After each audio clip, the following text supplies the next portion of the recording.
Hey YouTube, welcome to Manifest Africa. I just had a hot shower. I'm making a quick video before my sweet mate comes back. I just wanted to recap my day. Just trying to figure out a style or something for tomorrow. But anyway, it was very interesting. We just finished the lecture with Anthony, Dr. Browder. So it was very interesting. I've already watched like most of his videos, and so it was kind of a recap of things that I had studied on my own in the past, but it's nothing like getting it from the source. I feel truly privileged and blessed to be having this experience. But what I will say, what resonated with me was, and I did make a video, when I went into the chamber of the mirror, the pyramid, but the early videos where you see that I went up into the chamber, and then there's a video, I believe I had my glasses on, where I was just feeling like I needed to touch the walls. I was just feeling like I needed to meditate. So I put my forehead to one of the walls. Well, during the lecture, when he went over what the chambers are, and when he showed how they go to different stars, the vents go to different stars, and I just found it interesting that the wall that I leaned on was the south vent, and that vent points to Orius and another one. I don't want to misquote him, but it points to 2 stars on the south, and then it points to 3 stars on the north. So I know I was on the south because they told us that the doors are always on the north wall. So when we went up, I didn't know at the time, but I just found out during the lecture, the south wall was the wall that I leaned my forehead against to touch the wall, also with my hand to meditate. And I was just telling the Most High Creator, thank you. Basically, I was almost overcome with emotion. I was like, oh, girl, you not great, start crying in here. But I just found it interesting to learn in the lecture tonight that was, the vent that I chose, pointing to the south. It might be Orius and Isis. I'm not sure. So I am just in awe. I am in awe. And I am truly grateful, thankful, grateful, blessed, high energy, whatever anybody wants to call it. I'm all of that right about now and some more. So just thank you, just thank you. Thank you.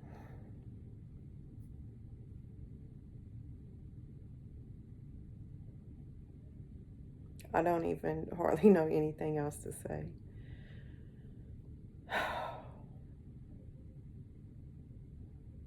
I really don't. And what he was talking about in his lecture, a lot of that is the concept of my channels, the backstory, Manifest Africa, and CBI. I mean, everything that he was talking about in the lecture, those are things that I am out finding, that I am working towards, have a, you know, and things are going so quickly and things are working out so well.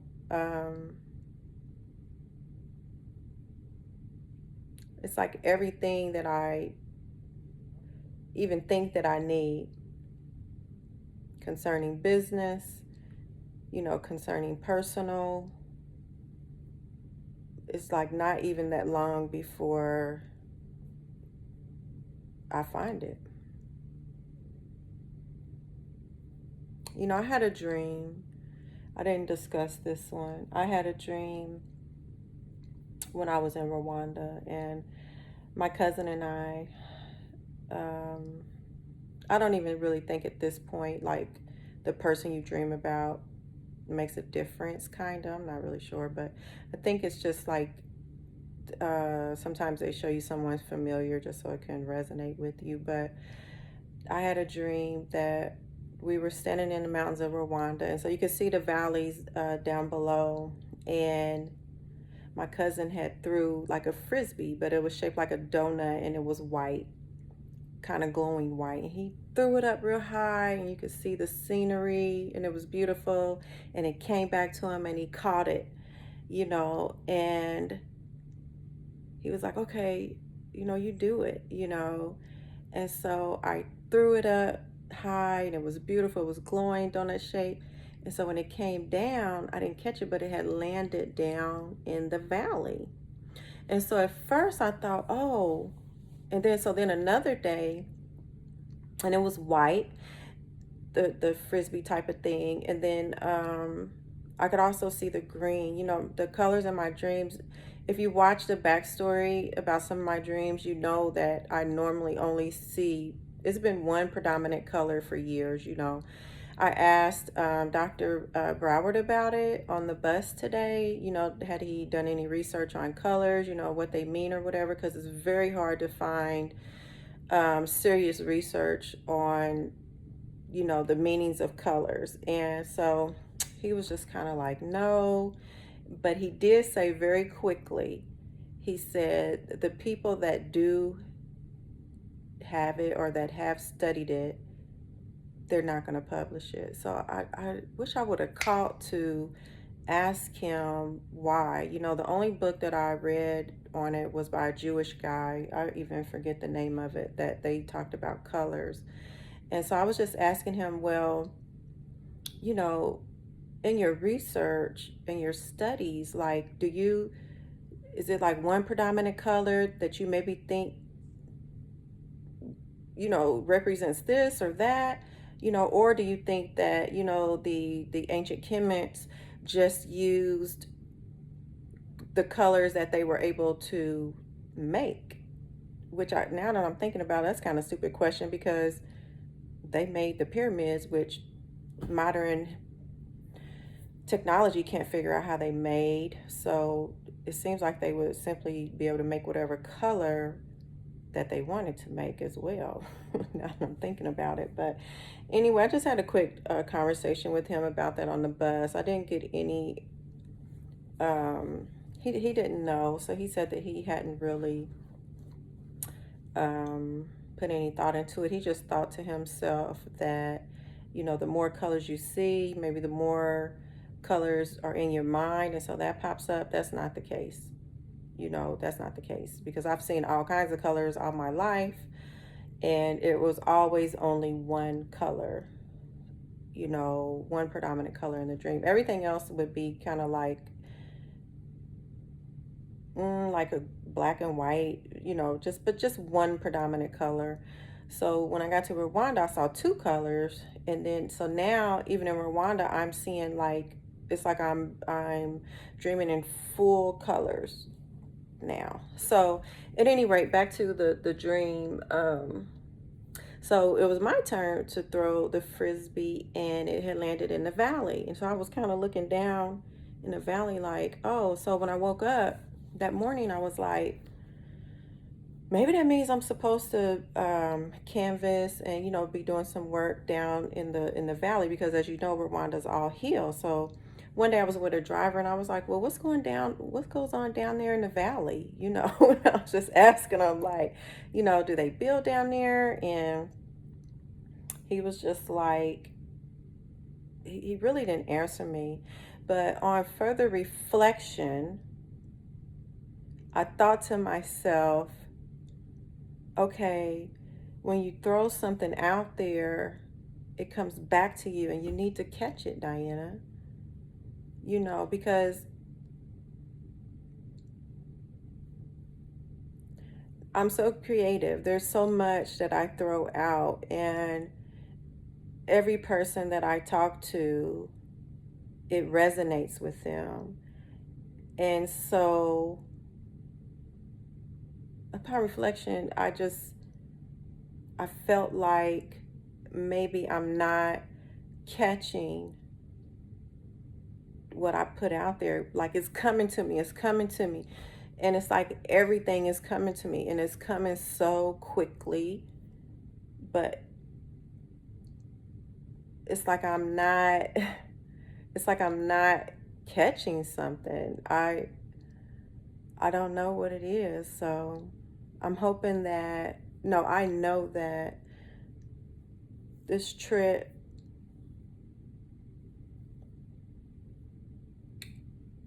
I figured it out during this trip. Um, then I'm behind on schedule, with launching the pages.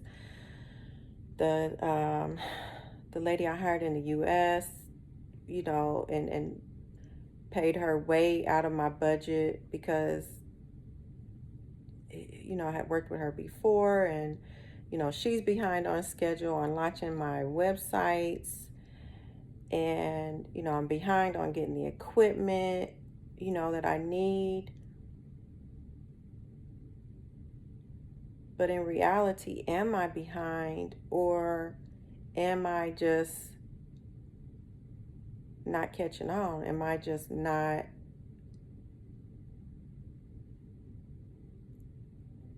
Because, like, when you know it's yours and you already have it, and you know it's yours and you already have it, I mean, all you do is just go out and find it. You don't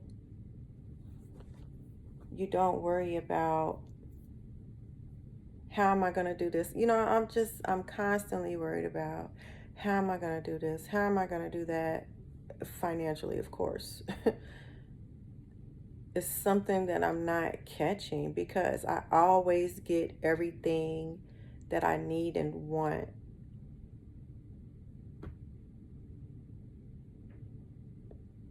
And just everything he was saying tonight, that is what I want. I want to contribute. He called them to the Nubians. He was saying that, because we're in Cairo, he was saying in Cairo, yeah, there's a lot of stuff you can buy, but wait till we get to Luxor, because when you get to Luxor, there are more people there, black and brown people that look like us. And so spend your money with the Nubians, to help, build their economy. And I totally agree with that. And that's the bridge that I'm trying to build. No, that's the bridge that I'm building between the United States and Africa, slash Rwanda right now, till I expand. That is my whole concept. That the little that we have, because it's always a robbing Peter to pay Paul, barely getting ahead, can't get ahead, spinning your wheels for a lot of African Americans. We can make such an impact in Africa.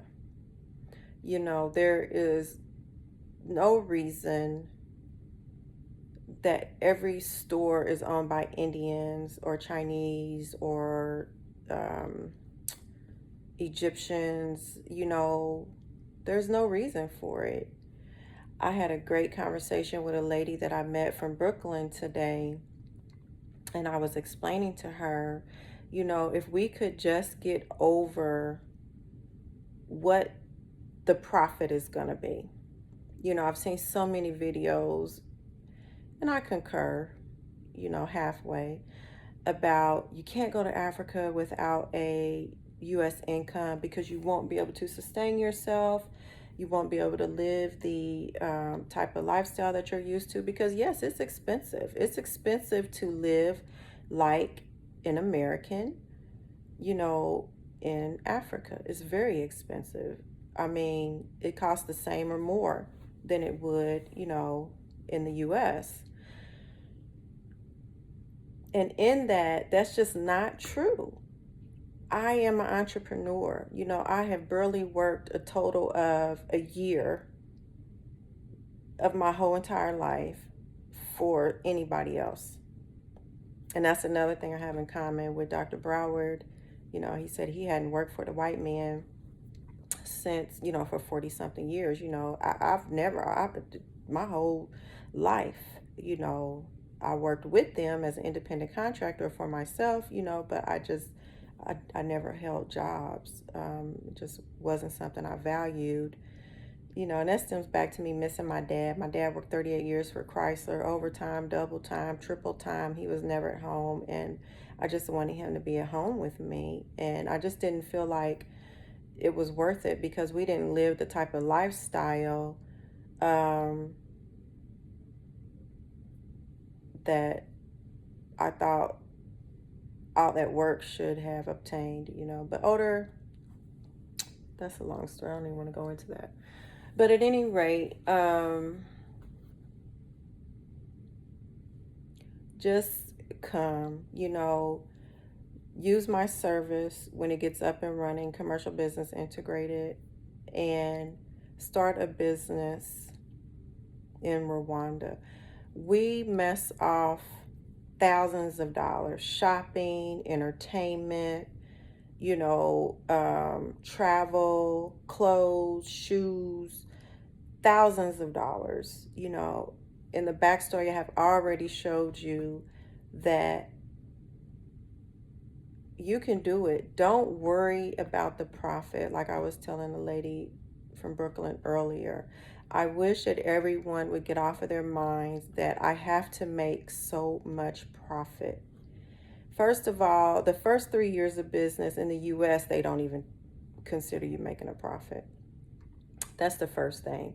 The second thing is when you can own your business and have employees and pay them and make some sort of profit, it's okay.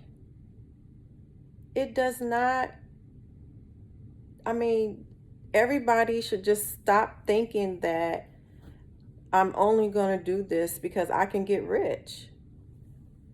I really believe that that is the mentality that, our neighbors in other countries, I don't, the Egyptians, the Chinese, the Indians, everybody that's over in Rwanda that has the major businesses, they they over they overcharge. They're mean to their employees from what I've seen. And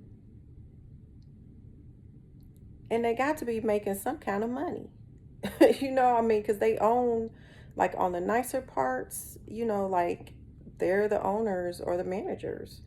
You know, I just wish that everyone gets over, I have to make so much money.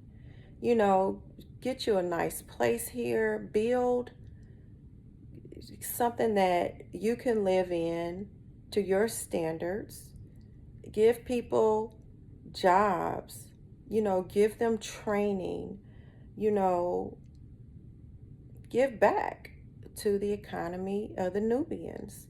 You know, we spend so much money, but not amongst ourselves. And that's, and I'm not saying it's easy, but what I am saying is when you have your heart in the right place, when you have your mind in the right place, and ultimately what you want to do is help, you can find joy in that. And you can find that that little bit of profit, I mean, it beats a blank. You know what I'm saying? It beats a blank. So I mean, if you just want to come and visit and I mean, with the internet these days, you could put cameras, computers, everything. You can work your business from home. You could come in. You don't have to stay here the whole year or stay in Rwanda the whole year. You could come in, check on your business. You could have somebody monitoring your business through the cameras, through the POS systems. Set your stuff up digitally, and the labor is very economical. The labor is, I don't want to say cheap, but it's very economical.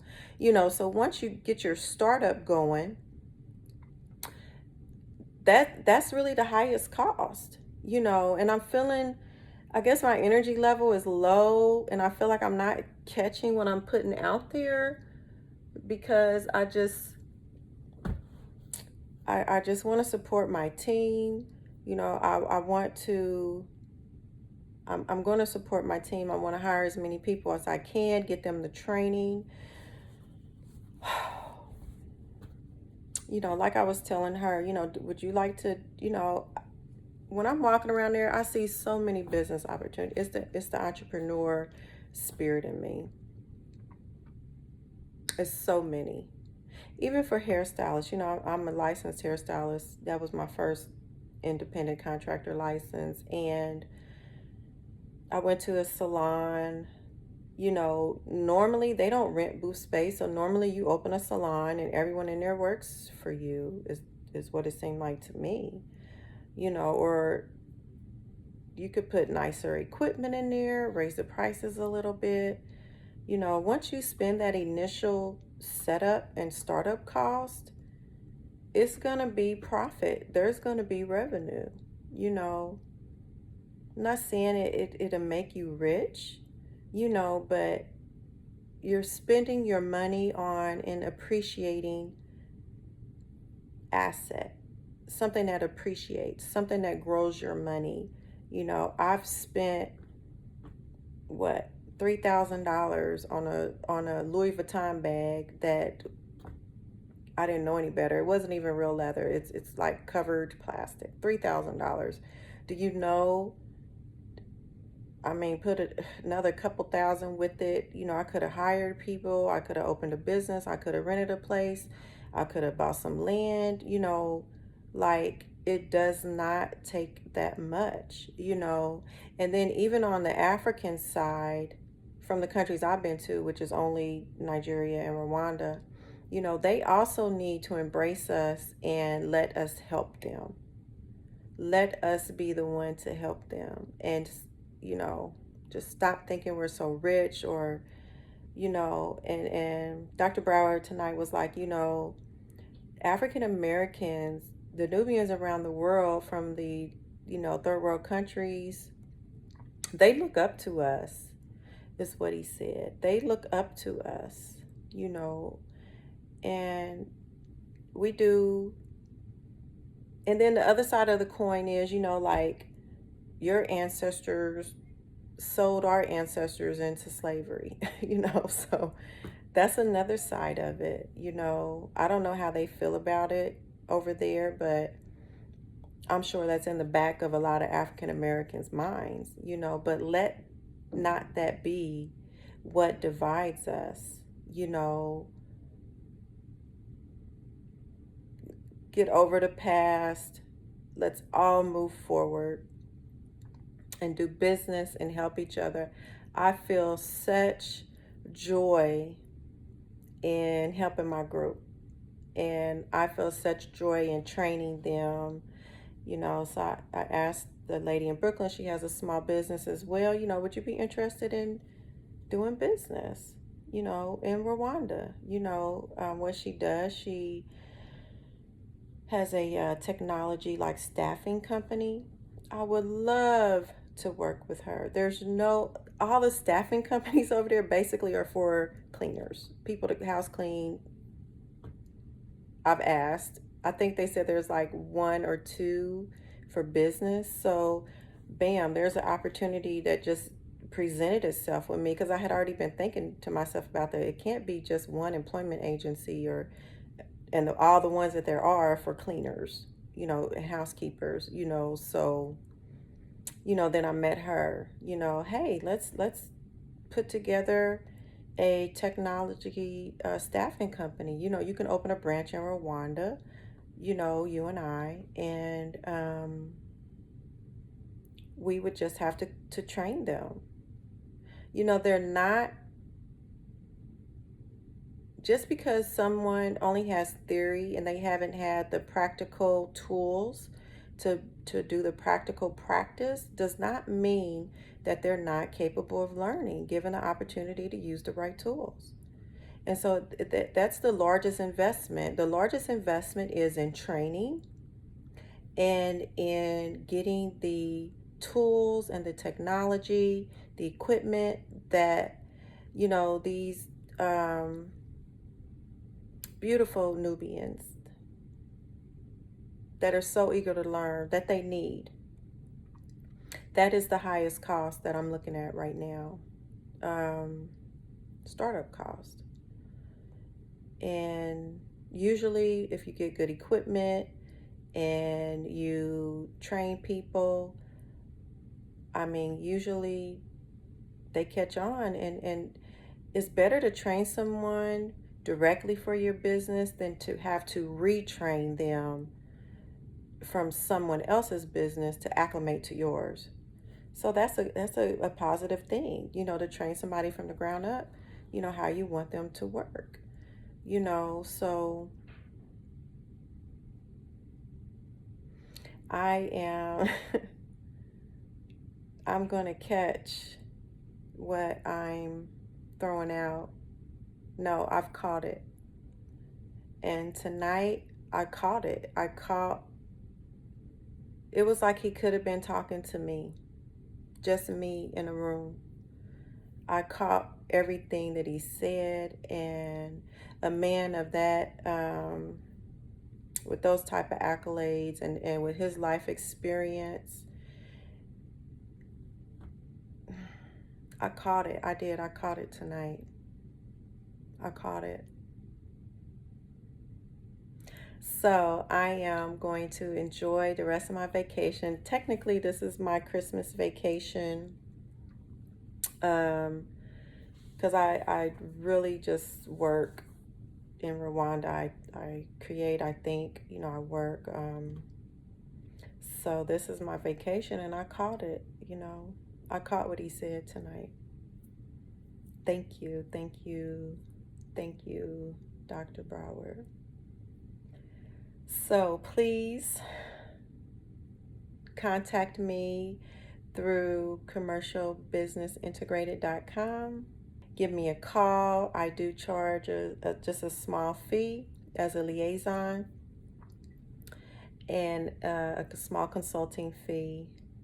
But hey, let's put it together, y'all. Let's put it together. Let's help the Nubian people. So subscribe, thumbs up, like, share, hit the notification button, all those things that the youth know, that my group knows, the kids know, what you're supposed to do online. And thank you for checking in on me in Egypt, in Cairo. It's about 9 p.m. December the 17th, I think. Thank you. Until next time.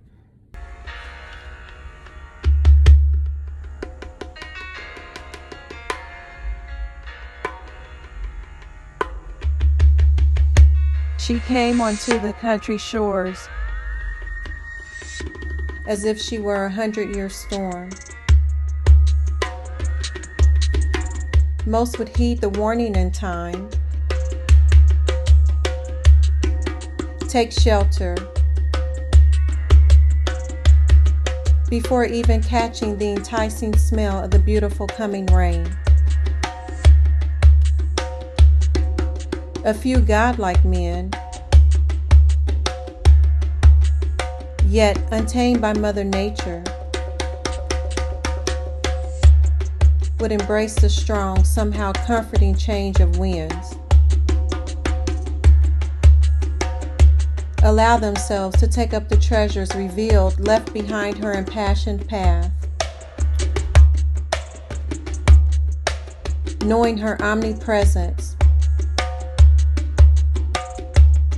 is in the same nature of themselves,